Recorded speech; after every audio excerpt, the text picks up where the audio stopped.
Hello বউ, কেমন আছো? হ্যাঁ জান, ভালো আছি। কোথায় আছো এখন? আমি তো কলেজে ক্লাস করতেছি। আচ্ছা আচ্ছা, তাহলে ক্লাস করো, রাখি। চিন্তা করো না, আচ্ছা পরে কল দিও।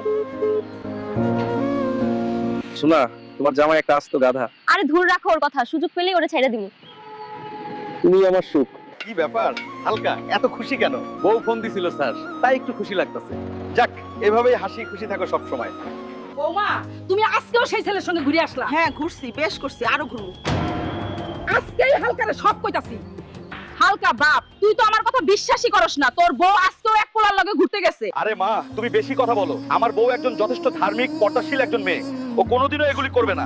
আরে রাখ তোর পর্দাশীল, একদিন পস্তাবি। আম্মা, আমি বয়ফ্রেন্ডের সাথে ঘুরতে যাইতাছি, রান্না বান্না সব করে রাখেন। ছি ছি, আজকেও যাইতাছে অন্য পোলার লগে, এর বিহিত আমি করতাছি দাঁড়া। জান গো, আর ভালো লাগে না। কালকে সকালেই টাকা পয়সা যা আছে সব নিয়ে তোমার কাছে চলে আসবো। তাহলে আমি সকালে অপেক্ষা